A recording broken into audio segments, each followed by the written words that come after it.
안녕하세요. 설명회 다니느라 힘드시죠? 저 오늘 설명회 3개째예요 지금. 대시동에서 지금 2개 하고 바로 일로 날라와가지고 또 설명회네요. 지난주에도 목동 설명회 제가 또 했었습니다. 다른 학원에서. 뭐 걱정 많으실 거예요. 일단 저 소개는 해야죠. 저는 이투스 국어영역 대표 강사 신영균 선생이라고 하고요. 온라인 이투스에서 수업을 하고 있고 이투스 내에서 선생님들 중에 현장 강의 수강생이 가장 많습니다. 지금 목동 지역에서는 뭐 목동 지역 학부모님들이시니까 아시겠지만 가장 많은 학생들을 가르치고 있습니다. 저는 뭐 이런 책도 썼고요. 자, 일단 시험 보고 나서 애들이 국어 어렵다고 하던가요? 그래요? 그럼 공부를 안 한 겁니다, 자녀가. 자, 일단 하나씩 차분하게 말씀을 드릴게요. 자, 6월 모의평가 같은 경우에는 애들이 3월, 4월에 비해서는 좀 당황을 했을 거예요.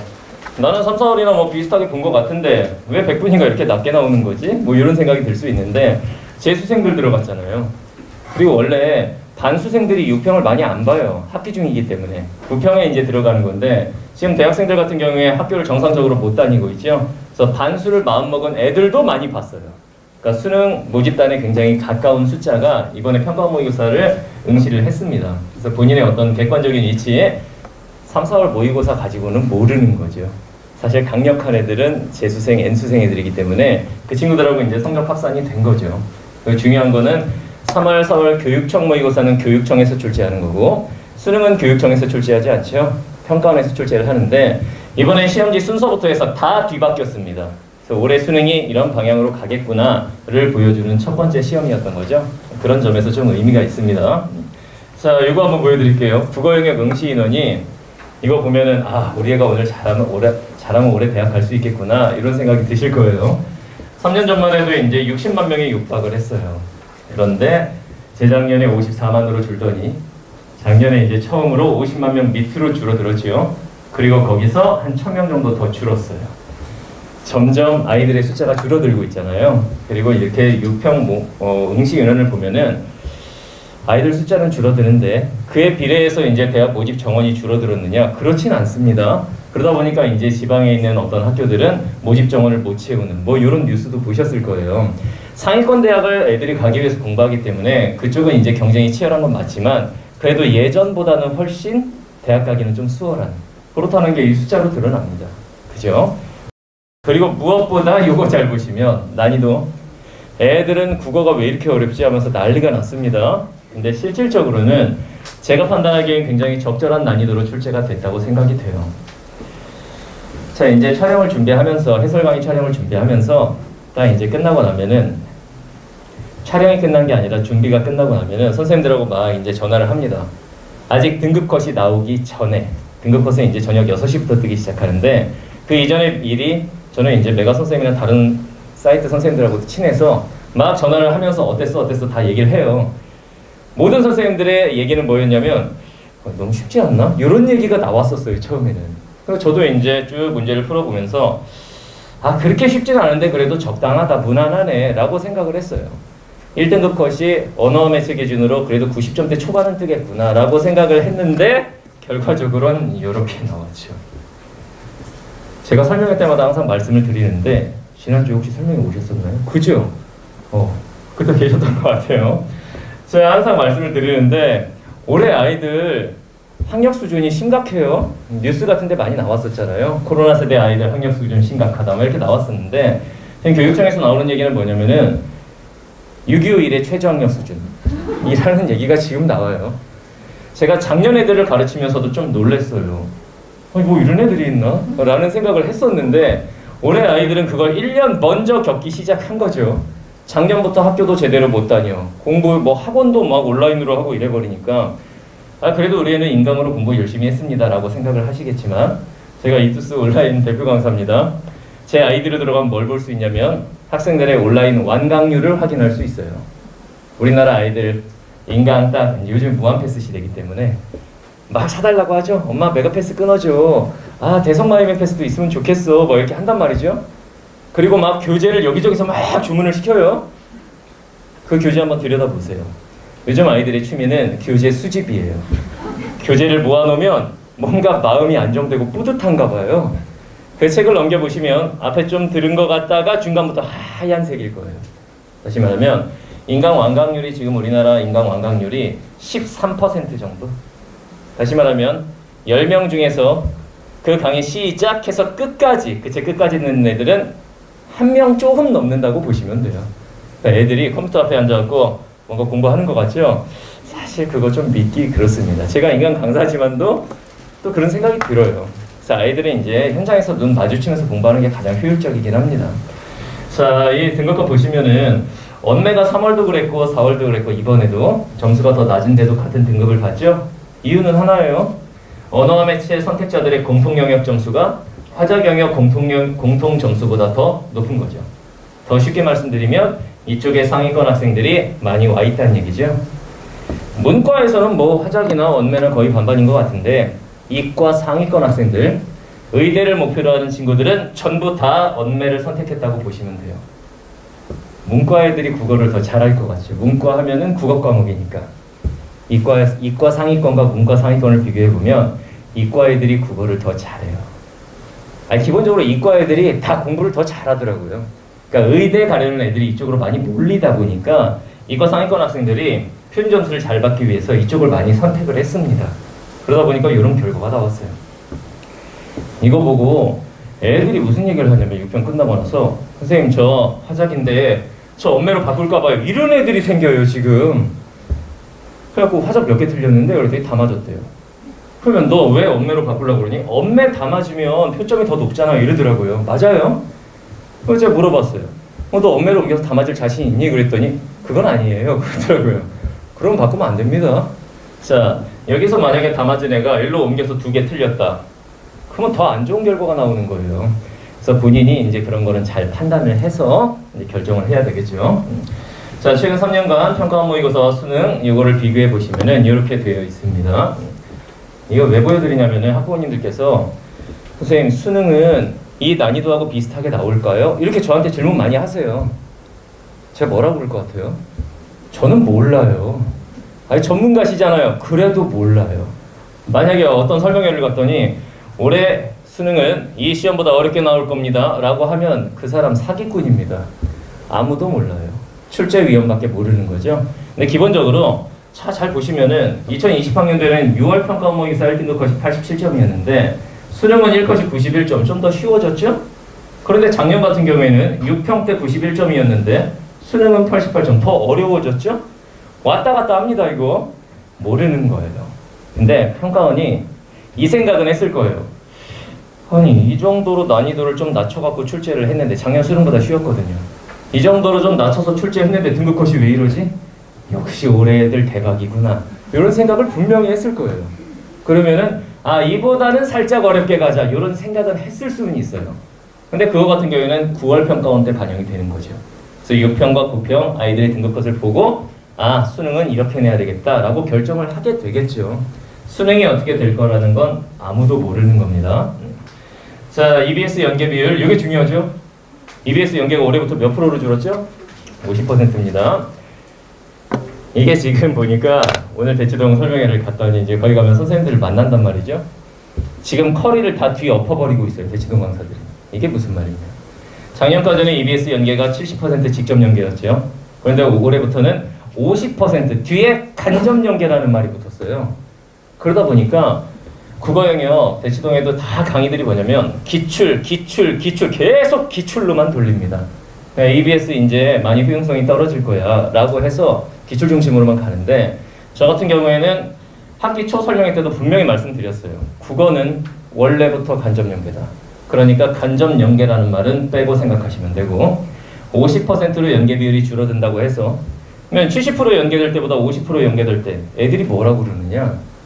선생님 그러면 올해 EBS는 20%만큼 공부를 덜 해도 되겠군요. 이래요. 그럼 어떻게 하면 20% 깎아서 공부할 수 있니? 제가 물어보니까 그러네요. 또 이런 식으로 대답을 해요. 애들의 특징이 뭘까요? 하나라도 더 하려고 할까요? 하나라도 덜 하려고 할까요? 뻔한 거예요. 애들은 그 수치 노름에 놀아나는 거예요. 그래서 제가 작년하고 똑같이 해야 된다라고 분명히 얘기를 했어요. 재수생들한테 물어보시면 작년이나 올해나 국어 영역은 연계 비율이 전혀 바뀐 게 없는 것 같은데 라는 얘기가 나올 거예요. 왜냐? 작년에도 문학 지문이 7개가 출제되면 그 중에 3개나 4개 정도가 연계 지문이 출제가 됐어요. 이번에 출제된 7개의 문학 작품 중에 4개가 EBS 연계 작품이에요. 작년하고 똑같아요. 그럼 비문학이나 선택 과목은 연계가 안 됐느냐? 됐어요. 근데 그런 영역 같은 경우에는 수능을 출제하는 출제진들이 직접 자기가 쓰는 글이기 때문에 연계가 됐다 해도 아이들의 입장에서 잘 못 느낍니다. 근데 문학 작품 같은 경우는 어떻죠? 원작을 바꿔서 출제해요? 김소월의 진달래꽃을 막 김소월의 할미꽃 이렇게 바꿔요? 못 바꾸죠. 원작을 그대로 갖다가 꽂을 수밖에 없기 때문에 연계가 확실하게 느껴지는 건 국어 영역에선 문학 영역입니다. 그런데 작년에 비해서 연계 비율이 줄어들었느냐? 전혀 그렇지 않습니다. 그래서 EBS도 완벽하게 공부를 시키셔야 됩니다. 자, 영역별로 어떻게 출제됐는지 좀 말씀을 드리겠습니다. 자, 애들이 아마 이거 어렵다고 많이 했을 겁니다. 엄마 난 비문학을 못하나 봐 막 이런 얘기를 할 텐데 그 자녀만 비문학을 못하는 게 아니라 우리나라 전체 아이들 전부 다 비문학을 못해요. 도대체 왜 그러는 것인가? 자, 작년 수능 오답률 베스트 10 중에 7문제가 비문학이죠. 재작년도 그랬고 3년 전도 그랬고 4년 전, 5년 전, 10년 전도 그랬어요. 계속 똑같아요. 이 얘기는 뭐냐면 평가원에서 올해도 비문학을 어렵게 해서 애들을 골탕 먹여야겠다 이렇게 출제할까요? 그럴 리가 없죠. 국어 영역은 크게 봤을 때 3가지 영역입니다. 문학, 비문학, 선택 과목 이렇게 돼 있죠. 그런데 나라에서 매년 유난히 비문학만 어렵게 출제할 리가 없잖아요. 난이도를 골고루 산정해서 출제하겠죠. 근데 왜 매번 같은 결과가 나오느냐? 결론은 하나. 그냥 애들이 비문학을 못하는 거예요. 그럼 왜 다른 영역에 비해서 비문학을 유독 못하느냐? 애들 1학년, 2학년 때 학교에서 뭐 배우는지 잘 보시면 내신부터 시작해서 모든 것들이 문학 중심으로 돌아가고 있어요. 다시 말하면 학교에서 시나 소설 이런 건 많이 읽어봤는데 비문학 경제지문 제대로 읽는 방법이라든가 정보를 양이 많은 비문학 과학지문 읽어내는 방법 이런 걸 배운 적이 없어요. 그러다 보니까 애들은 비문학을 잘 못해요. 그래서 학원에서 배웠는데요. 학원은 일주일에 한 번 3시간 그 정도 수업 듣는데 그 중에서 절반 정도만 비문학을 배우는 거 아니에요. 학교는 일주일에 5단위, 6단위씩 계속 1학년 때부터 국어가 들어있었습니다. 근데 그 시간 동안 계속 문학이나 문법만 했단 말이죠. 그러다 보니까 비문학을 애들이 못합니다. 그래서 이번에도 똑같은 결과가 나왔어요. 약간 어렵게 출제가 됐고 작년까지는 비문학이 3지문이었는데 한 지문이 늘었습니다. 지문 숫자가 늘었어요. 4지문이 출제가 되고 과학 지문이 좀 어렵게 출제가 됐습니다. 그래서 앞으로 남은 시간은 이거 시키시면 됩니다. 어차피 비문학이 쉽게 나온다 해도 애들은 비문학을 어려워할 거예요. 그래서 비문학 고난도 독해 연습을 좀 시키셔야 되고 그 다음 철저하게 지문을 근거로 해서 답을 찾아내는 습관 이걸 들일 필요가 있습니다. 자, 그 다음에 2번째 문학 굉장히 평이하게 출제됐습니다. 34번 문제 한 문제 정도만 살짝 까다롭고 나머지는 틀릴 문제가 없습니다. 그리고 EBS 체감 연계율이 굉장히 높게 출제가 됐죠. 자, 남은 시간 동안에는 문학 같은 경우에는 개념학습을 철저하게 하고 그 다음에 영역별 감상법 시는 이렇게 읽는 거구나 소설은 이렇게 읽는 거구나 고전문학 원문이 나오면 이렇게 대처해야겠구나 이런 영역별 감상법 그 다음에 EBS가 굉장히 중요합니다. 단적으로 말씀드릴게요. 비문학은 EBS냐 기출이냐라고 한다면 기출이 더 중요합니다. 문학은 EBS냐 기출이냐라고 한다면 EBS가 더 중요해요. 최근 5년 안에 수능에 출제됐던 작품은 올해 수능에는 절대로 출제되지 않습니다. 그러니까 기출 돌려보는 거는 비문학을 가지고 공부시키는 거고 문학은 EBS가 더 중요합니다. 자, 다음 3번째 화법작문. 자녀가 화법작문 선택이다. 한번 손 들어보시겠어요? 집에 가서 자녀 시험지 한번 몰래 이렇게 보세요. 맨 뒤쪽이 선택 과목이에요. 거기에 틀린 문제가 한 문제라도 있다. 내일부터 밥 안 주시면 됩니다. 뒷바라지 그만하셔도 돼요. 화작은 어머님들께서 푸셔도 다 맞을 수 있습니다. 공부한 적이 없는데요. 다 맞으실 수 있어요. 한번 읽고 한번 풀어보세요. 한글만 알면 그냥 맞을 수 있게 출제가 됐습니다. 그러니까 화법작문이 워낙 쉽게 출제가 된 거죠. 그러니까 화법작문 같은 경우는 지문 유형학습 그리고 문제 유형별 풀이법 중심으로 공부를 시키시면 됩니다. 어머님은 자녀가 제 수업을 듣고 있죠. 누군가요? 희원인가요? 누구죠? 남학생이에요? 화작인가요? 언어매체. 화작 혹시 자녀한테 집에 가셔가지고 자녀가 화작이에요? 아, 딸이에요, 아들이에요? 아들이요? 아들한테 한번 물어보시면 돼요. 아들, 화법 지문 유형이 뭐 있지? 라고 한번 물어보세요. 그러면 아들 입에서는 엄마, 대화, 토익, 토론, 발표, 면접, 강연, 협상 이런 게 있잖아요. 그리고 이번에 강연 지문이 나왔잖아요. 이 얘기가 나와야 되는데 지문 유형이라는 게 있어? 라는 말이 나올 수 있습니다. 아니 이게 지금 장난치는 게 아니에요. 진짜 애들은 몰라요 그거를. 그냥 읽고 풀면 된다고 생각을 하기 때문에 제대로 공부를 안 해요. 그 애가 지문 유형이 뭐가 있는지도 모른다. 지금 뭐가 잘못 가고 있어요 지금. 그런 거 당연히 알고 공부해야 됩니다. 물론 그냥 읽고 풀어도 대다수는 거의 맞을 수 있습니다. 근데 수능 시험장에서 느끼는 압박감은 모의고사랑은 차원이 달라요. 그렇기 때문에 딱딱 이렇게 틀에 맞춰갖고 제대로 공부한 아이들만이 실전에서 점수가 나옵니다. 작년에는 화작문이 공통 영역이었죠. 합법작문에서 무너진 애들 되게 많았어요. 왜냐면 제대로 공부를 안 해도 다 맞을 수 있다고 생각하기 때문에 그냥 용감하게 가는 거예요 시험장에. 그리고 시험 날에 처음으로 화작에서 박살이 납니다. 이거 공부 제대로 시키셔야 되고, 그 다음에 언어와 매체 한 개까지는 용서가 됩니다. 자녀 시험지를 이렇게 보셔가지고 저한테 배우고 있다면서요. 그러면 애가 동영상 강의로 보충 강의로 제 엄매 강의 듣는 것도 보셨을 텐데 언어 매체 좀 틀렸던가요? 한 개는 용서가 돼요. 한 개는. 만약에 가서 시험지를 보셔가지고 애가 문법 앞에가 5문제가 문법, 뒤에 6문제가 이제 매체입니다. 앞에 문법 파트에서 매체에는 틀릴 게 없어요. 앞에 5문제 문법이 관건인데 거기서 5개 중에 2개를 틀렸다. 아, 이거는 문제가 심각해요. 아시겠죠? 그러면은 이 엄매 같은 경우에 뭐가 문제였느냐? 자, 일단 개념학습이 제대로 안 돼 있었을 가능성이 높습니다. 문법에서 틀린 문제가 있다고 한다면, 방금 전에 제가 화작 같은 경우에는 개념이 중요합니다 이런 말씀을 안 드렸어요. 그런데 언어 매체는 완벽하게 개념학습을 하는 게 중요합니다. 그 매체 같은 경우에 문제가 뭐냐면은 제가 국어영역은 문제 많이 풀어야 점수가 올라요 이런 말씀 안 드렸죠 지금까지. 그런데 언매 선택자들은 문제를 좀 많이 풀어봐야 돼요. 특히 매체. 왜냐면 이 매체 파트 같은 경우에는 올해 처음으로 도입된 과목이기 때문에 기출문제라는 게 존재하지 않습니다. 없어요. 선생님 애들 학교에서 배웠겠죠. 집에 가서 한번 물어보세요 자녀한테. 1학년 2학년 때 국어교과서에 매체가 들어있긴 한데 형식적으로 그냥 쓱 보고 넘어갔을 것이고 학교 시험 범위에 매체가 들어갔던 학교들이 거의 없습니다. 그냥 야 이 부분은 뭐 그 중요하지 않으니까 넘어가자. 보통 이런 식이에요. 근데 문법보다 매체가 한 문제가 더 나오죠. 그럼 뭘 풀리시면 되느냐? EBS 수능 특강 언어와 매체의 매체 파트 반드시 풀어야 됩니다. 그런데 애들이 EBS 수능 특강을 문학은 사는데 언매는 안 사는 애들이 태반이에요. 그거 사서 매체 영역은 반드시 풀게 하셔야 됩니다. 왜냐면 대한민국의 매체 문제 자체가 별로 없어요. 그래서 매체 파트는 문제를 많이 풀어보는 것이 중요하다. 그 다음에 이제 제가 수업 시간에 아까 말씀드렸죠. 저는 본 수업 시간에 다른 강사들 다 EBS 내팽개쳤을 때 아니야. 국어는 영어하고는 좀 다를 거야. 국어는 원래부터 간접 연계니까 EBS 해야 돼. 하면서 본 수업 시간에 EBS를 다뤘습니다. 자, 100% 모든 작품이 다 적중이 됐고 오른쪽에 있는 게 제 교재입니다. 그리고 왼쪽이 이번 6월 평가원 모의고사예요. 이렇게 동일 작품이 출제가 됐습니다. 그리고 3점짜리 보기 박스 문제가 선택지가 똑같이 나왔어요. 이런 식으로 출제가 됐습니다. 그 다음에 이제 굉장히 생소한 작품이었는데 애들한테 무사와 압사라는 현대소설. 제목 처음 들으시죠? 그죠? 뭐 박경희의 토지 이런 건 좀 들어보셨을 텐데 홍성원의 무사와 모르겠죠? 애들도 처음 보는 작품이에요. 14종 문학교과서 어디에도 실려있지 않습니다.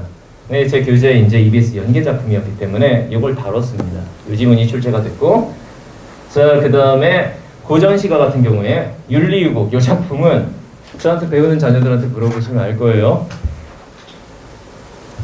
평가원 모의고사 바로 직전에, 바로 전 수업에서 이걸 다뤘습니다. 근데 다음 주에 애들이 모의고사를 봤는데 바로 출제가 된 거죠. 그래서 제 애들 같은 경우는 거의 지문 안 보고도 풀었어요. 이런 식으로 이제 적중이 됐습니다. 자, 그다음 비문학 같은 경우에는 과학지문 PCR 지문이 굉장히 어렵게 출제가 됐는데 이게 내용이 뭐 DNA 염기 서열 이런 것과 관련 있는 내용이에요. 제 교재에 이 내용이 있죠. 물론 내용이 똑같지는 않습니다. 근데 이런 유사한 내용을 애들이 보고 시험장에 갔기 때문에 이런 거 어디서 본 것 같긴 한데 이런 느낌, 그런 느낌이 사실 글 읽을 때 도움이 됩니다. 그리고 화작도 그렇고 언어 매체도 보시면은 똑같은 개념을 묻는 이런 문제들이 출제가 된 거죠. 이거는 거의 문제 똑같아요. 중심적 의미, 주변적 의미, 중심적 의미, 주변적 의미, 단어의 의미 관계 이런 식으로 출제가 됐습니다. 다음에 애들은 앞으로 어떻게 공부를 시키셔야 하느냐, 남은 시간 제 커리큘럼, 이 커리큘럼이 제 수업을 듣던 안 듣던 애들이 이런 방향으로 공부를 해야 된다는 걸 보여드리는 겁니다. 자, 일단은 저는 본 수업에서 EBS 적중 특강을 계속 할 겁니다. 지금도 하고 있습니다. 선생님, 저희 아이가 그러면 좋다고 다른 수업들 들으면서 기출분석 하다가 지금 성적이 많이 안 올라서 옮기려고 하는데 선생님 수업을 중간에 들어가면 앞부분은 어떡하나요? 제 강의는 인간과 현관이 달라요. 그래서 현장 버전 강의를 다 촬영을 해놨습니다. 그래서 중간에 들어오더라도 앞부분 강의는 충분히 진도 다 따라잡게 들을 수 있습니다. 자, 요거 수능 완성 나오면 바로 또 수능 완성까지 진행을 할 겁니다. 이렇게 교재를 만들어서 진행을 합니다. 자, 그다음에 본수 두 번째 최고난도 독서라고 해가지고 아까 보셨듯이 비문학이 어렵게 출제된다고 말씀드렸죠. 자, 고난도 비문학을 대비를 할 건데 이 교재가 이미 나와 있어요. 아직 들어가진 않았는데 로스쿨 시험 문제가 들어 있습니다. 그리고 의학전문대학원 언어 이해 추론 능력 평가라는 게 있습니다. 그걸 수능에 맞게 조금 제가 변형을 했어요. 이런 고난도 지문을 가지고 비문학 연습을 할 예정입니다. 여름 시즌에. 다 이번 주까지 수업을 진행하고 다음 주부터 내신 휴강에 들어갑니다. 그리고 이제 7월부터 여름방학 시즌이 오죠? 그때부터 들어갑니다. 자, 그 다음에 보충 수업이 있어요. 저 같은 경우에는 방학 때 언어 매체 특강을 따로 열어서 또 수강료를 발생시키고 이렇게 안 합니다. 그럴 시간이 없어요. 그걸 할 시간이 없습니다. 그래서 수업 같은 경우에는 선택 과목은 일단 보충 수업으로 제공을 합니다. 그래서 일단 요거 잘 보세요. 대한민국에 뭐 인강 사이트도 많고 EBS도 있고 하지만 모든 국어 선생님들 고민이 뭐냐, 점수를 떠나서 1교시를 어떻게 하면 시간 안에라도 풀게 할까. 애들 작년 기준, 작년 그렇게 어렵지 않았어요. 국어 영역 작년 기준 1교시를 시간 안에 다 푼 학생의 비율은 30%예요 70%는 시간 안에 다 못 풀었습니다. 그리고 그 이전에 막 불수능 들어보셨죠? 국어 84점 1등급이었을 때 그때 시간 안에 다 푼 학생들의 비율은 18%, 82%는 시간 안에 다 못 풀었어요. 집에 가서 자녀한테 이런 말씀하시면 안 돼요. 너 시간 안에 다 풀었어? 시간 좀 끝에 부족하던데. 야, 이거 다 한글로 써 있는데 그걸 시간 안에 못 풀어? 이러시면 이건 싸움밖에 안 되는 거예요. 잘 들으세요. 80분 안에 OMR 마킹을 포함해서 다 끝내야 되는데 45문제를 아이들이 16페이지에서 읽어야 되는 글자 수가 26,000자예요. 결코 쉬운 일이 아니에요. 그래서 애들은 막판에 시간 없어서 뒷부분 찍거나 아니면 시간에 쫓기면서 와다다닥 풀어갖고 뒷부분에서 많이 틀리거나 이런 친구들이 많을 텐데 대한민국 유일하게 이 강의가 있습니다. 시간 단축 비법 특강 15분 줄여주는 강의입니다. 그래서 이 강의가 제공이 될 겁니다. 보충 강의로. 자, 그 다음에 두 번째 최고난도 화작, 최고난도 업무. 일단 기본적인 개념 과정, 선택 과목 개념 과정은 이미 한번 돌아간 상태예요. 제 수업을 듣는 아이들은 언어 매체 한번 자녀는 돌아갔습니다. 지금 보충 강의를 다 들었겠죠? 네, 다 들었으면 한번 돌아간 거예요. 그 다음에 이제 선택 영역 고난도 강의가 준비가 돼 있어요. 이게 동영상 보충 강의로 제공이 됩니다. 일주일에 한 번 3시간 신영균 수업 들었더니 우리 애가 갑자기 1등급 됐어. 그런 일은 없습니다. 그러면 저 내년에 재벌돼요. 그런 일은 없어요. 평일날 애들 노는 꼴을 못 봅니다, 저는. 그래서 이런 보충 강의들이 다 준비가 돼 있어요. 예를 들면 우리 애는 외국 살다 와서 고전문학 원문 나오면 대처가 안 된다. 그런 애들은 고전문학 원문 읽기 강의, 이런 아이들 특색에 맞는 보충 강의들이 준비가 되어 있습니다. 자, 그 다음에 숙제 시스템 간단하게만 보여드릴게요. 주간 과제물이 대치동하고 동일하게 제공이 됩니다. 내용은 이거예요. 고난도 비문학 지문들, 그 다음 EBS 적중 문제들, 그리고 선택 영역 심화 문제들. 일주일에 한 권씩 계속 나가요. 자녀 책상에서 이거 보셨죠? 제 얼굴 박혀있는 거? 자, 이게 한 권씩 매주 나갑니다. 그 다음 두 번째, 제 모의고사. 저도 이강 모의고사도 활용을 할 예정이에요. 그런데 요즘 국어 선생님들이 많이 게을러져가지고 이강 모의고사, 한수 모의고사, 바탕 모의고사, 상상 모의 이런 게 막 나오니까 국어 선생님들이 문제 개발은 안 하고 중개인의 역할을 합니다. 사실 말하면 이강 거 받아다가 애들한테 숙제로 줘요, 그냥. 그럼 여기서 이제 돈 받아다가 저쪽으로 입금해 줍니다. 저 같은 경우에는 계속 문제를 출제하고 있습니다. 그래서 신형계 모의고사가 이렇게 따로 나옵니다.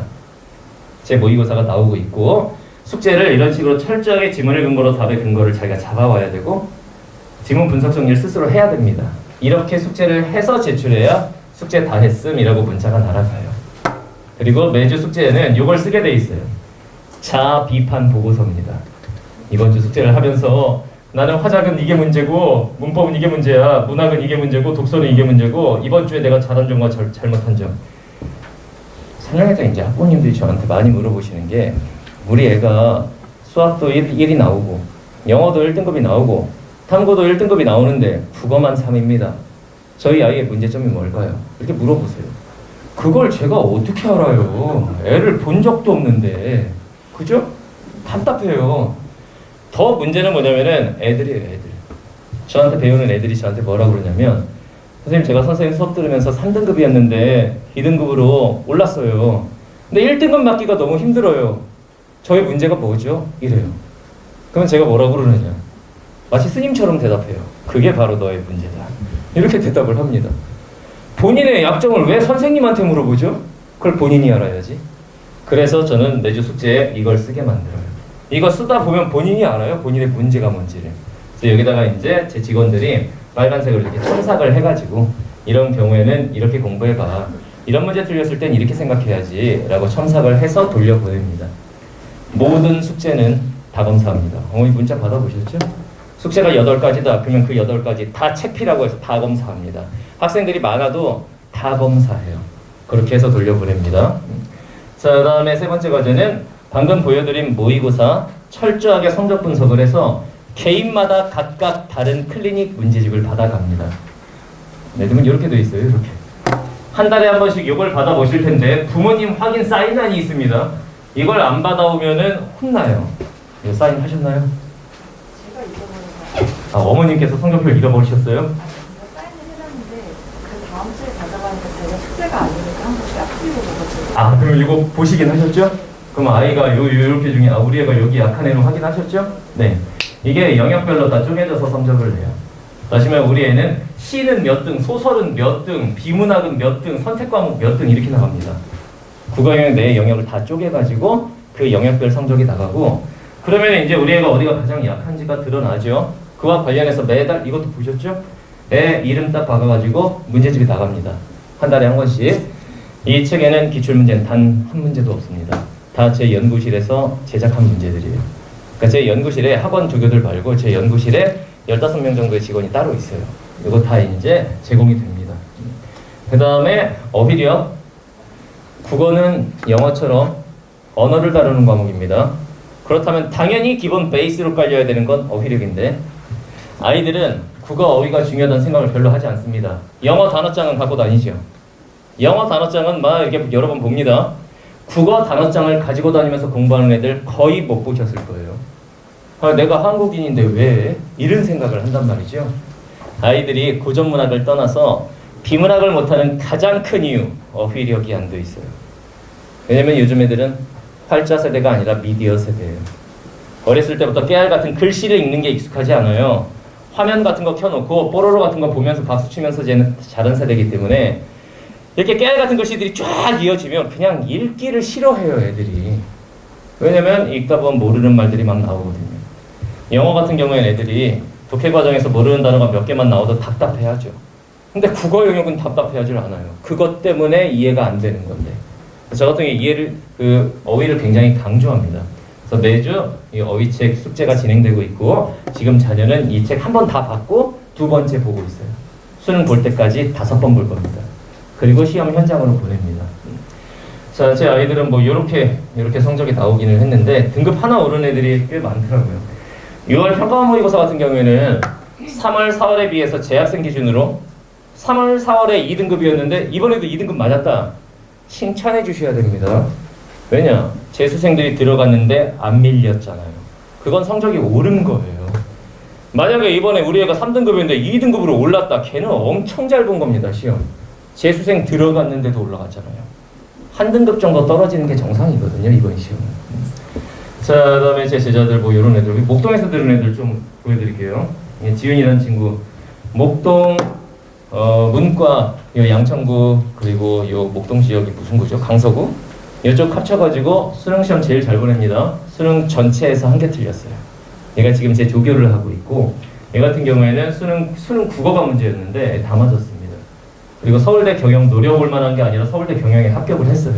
지금 제 조교를 하고 있습니다. 그 다음에 이 친구 같은 경우도 국어가 문제였는데 1등급 맞고 서울대에 들어갔어요. 이 친구도 그렇고. 이런 애들, 얘도 이제 PGA 학원이면 요 옆에 있는 여기 목동에 있는 학원이에요.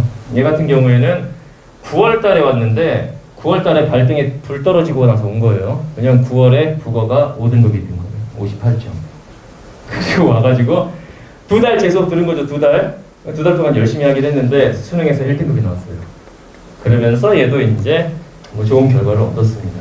뭐 이런 친구들도 3등급이었는데 수능 때 1등급 맞고 얘는 의대에 합격을 했습니다. 뭐 이런 친구들이 있습니다. 목동 애들이죠. 그거 말고도 요런 애들이 이제 시험을 잘 봤어요. 자, 제 강의는 원래 기본적으로 다 마감이 납니다. 근데 코로나 시대 때문에 지금 막 거리두기 하고 지금 난리예요. 제가 앤서에 토요일 오후에 수업이 있고, 그 다음 일요일 저녁에 요 옆에 PGA 학원에 수업이 있는데, PGA 학원에는 지금 자리가 없어요. 그건 이미 마감이 난 상태고, 그냥 억지로 뭐 늘라면 늘겠죠, 학원에서. 근데 거리두기를 한 상태에서 일단 마감입니다. 그리고 여기는 자리가 있어요. 그러니까 여기 같은 경우에는 여기 단과 수업이 있다라는 것 자체를 몰라요, 애들이. 거기 재수학원 아니에요? 뭐 이런 인식이 있던데, 여기 단과 수업이 있고, 저는 오히려 이 학원에서 재수반 수업을 하지 않아요, 저는 단과만 해요. 원장님께서 부탁을 하셔서 단과 수업만 한 타임 합니다. 근데 여기는 자리가 있어요. 네. 작년에 영광스러웠던 순간이에요. 대한민국에서 가장 큰 강의실입니다. 대치강의 현우진 강의실. 이 강의실을 썼던 사람이 현우진, 저, 그리고 사탐의 이기상 선생님이라고 계시고 이지영이라고 있는데, 이지영 선생님하고 같은 강의실을 썼었어요. 제가 이 강의실을 작년에 마감냈습니다. 그리고 요게 요 강의실이에요, 요거. 그러니까 작년에 이제 이 강의실에서 이제 또 마감 상태에서 수업을 했었죠. 그리고 이 평촌학원과 뭐 이러는 거. 제 강의는 기본적으로 뭐 150명, 200명씩 수업을 들었었는데 지금은 그렇게 못합니다. 코로나로 가장 타격을 입은 선생님들이 누구냐? 저 같은 사람이에요. 현장 강의 수강생이 굉장히 많은. 제가 이제 보통 1000명에서 1500명 정도의 현장 강의 수강생들을 가르치는데, 거리두기 때문에 그 반절만 앉혀놓고 수업을 해야 되는 상황인 거죠. 지금 그렇게 진행이 되고 있습니다. 어머님들 입장에서 좋은 거예요. 왜냐면 학생 수가 더 적어졌기 때문에 관리를 받을 수 있죠. 그 전에도 물론 관리는 철저하게 했지만 더 많이 관리를 할 수 있습니다. 왜냐? 직원들의 숫자를 줄이지 않았어요. 똑같은 직원들이 와가지고 관리를 합니다. 그러니까 제 아이들은 한번 들어오면 거의 퇴원생이 발생하지 않아요. 그래서 쭉 가고 한 번 마감 나면은 그 다음에 못 들어옵니다. 자, 우리 제 강의 목표, 작년에도 그랬고, 최소한 내가 가르치는 애들은 다 1등급 만들어서 대학 가게 만든다. 이런 마음가짐으로 가르치는데, 작년에 제 강의 들은 애들은 현장 강의에서 다 1등급 나왔을까요? 그렇지 않아요. 아까 말씀드렸죠. 그렇게 되면 저 재벌된다고. 이런 일은 없어요. 근데 이런 마인드를 가지고 애들을 가르치도록 하겠습니다. 그래서 지금 애들이 대치동도 그래요. 요즘에 국어 유행 따라서 애들이 수업을 많이 듣습니다. 그냥 뭐 어떤 인강이 좋대 그러면 우르르 가가지고 막 그거 듣는데 정작 본인 성적은 안 나오면서도 우리 반 1등이 그거 들어 그러니까 막 우르르 따라가 또 들어요.